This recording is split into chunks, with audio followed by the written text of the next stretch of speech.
Hello and welcome to anyone who's watching this video. This is a quick overview of the Minotaur 1800mm spirit level. Just recently I've been looking at budget spirit levels. I do have another video in relation to that that I released a short time ago. In the process of that I was looking for reviews on this the Minotaur spirit level range, but I could only find one of a guy who'd posted the set, like the unboxing of the set, and I did reach out to him several times to try and find out if he'd found them to be accurate and what he thought of them, but I didn't get any reply. So I did buy one of these about a week ago, and it was straight, but it wasn't accurate. On the horizontal it was close, on the vertical it was quite a way out, and it had been mulled a bit in the shop. None of these levels seem to come with any packaging on them. Even the Stanley ones don't come with any packaging, and this one had been mulled a bit. So I decided to send that one back. After that I looked at several different levels, and I came up with the Stanley Fat Max as probably being the best value. Since then, the one that I hadn't looked at myself was the Magnuson one from Screwfix, and I'd heard one bloke on YouTube say that he commented that it was Stanley Fat Max quality at half the price. So today I thought I'd buy one and have a look at it myself. But I was very disappointed in it. It wasn't straight, and it was slightly curved in this plane here, which to me is the worst place it could be. It would be better if it was the other way. If you put it on two blocks either end, it was level and it was plumb, but with the bend being that way, it was virtually useless, to be honest.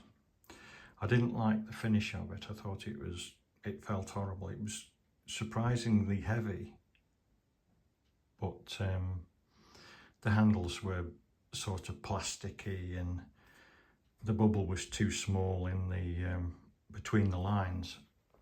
Excuse me, and that makes them difficult to read accurately. When the bubble's small and the lines are far apart, it's more difficult to read accurately. So I decided to take that one back and decided to buy another one of these, because more than anything I wanted it for a straight edge, and the one I had before was straight. So I popped in and picked this one up, which was £28.50 from Tool Station, and this one's okay.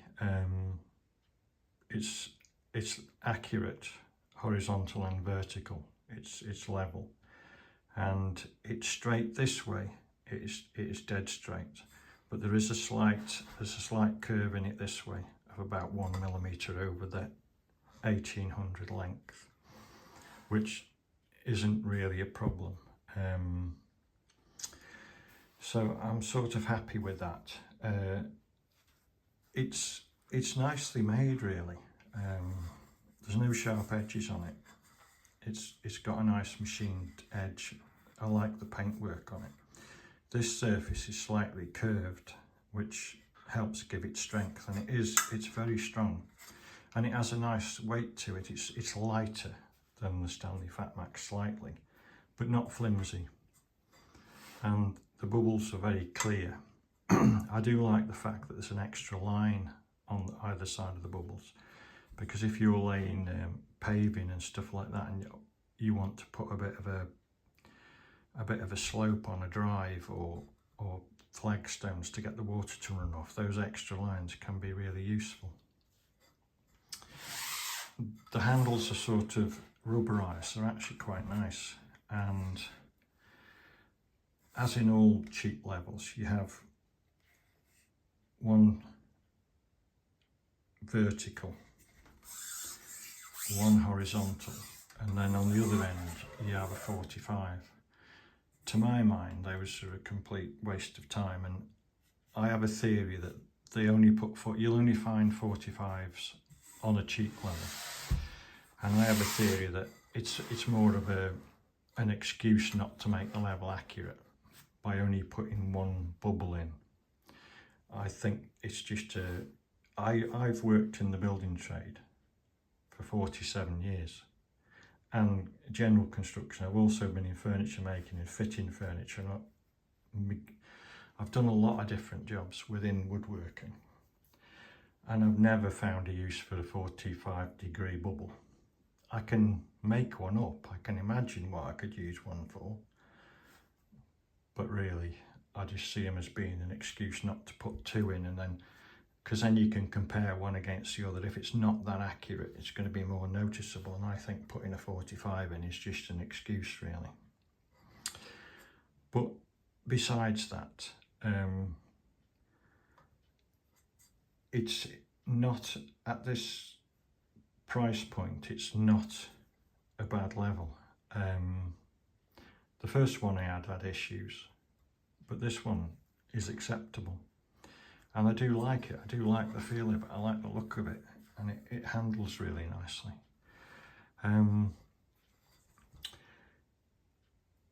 I still wouldn't recommend it over the Stanley Fatmax Box Beam Pro, because I think that is above this one, and I think it's worth paying the extra for that level.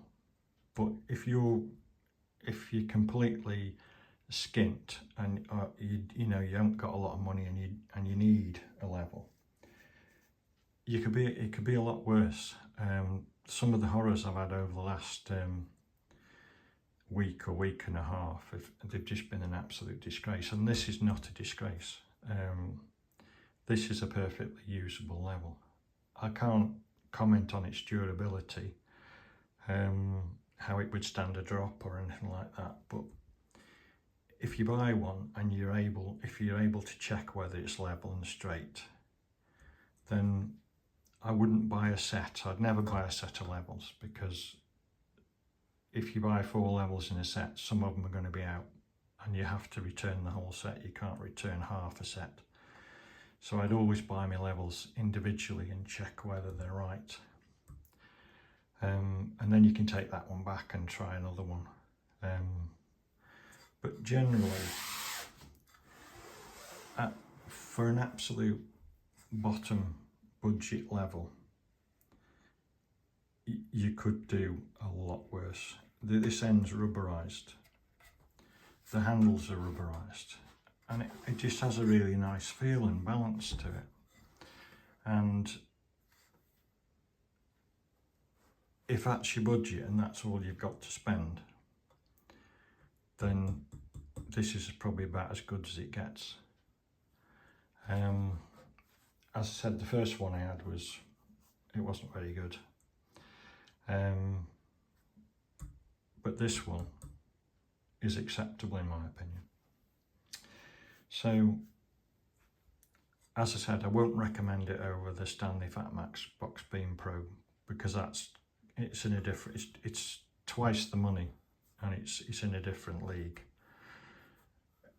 Along the same lines that I wouldn't compare the Stanley to the top of the range Stabilas, because they're in another league as well. If you want the best level, then you go high-end Stabila. But if you just want a budget level, if it's within your budget, I'd go for the Fatmax Pro.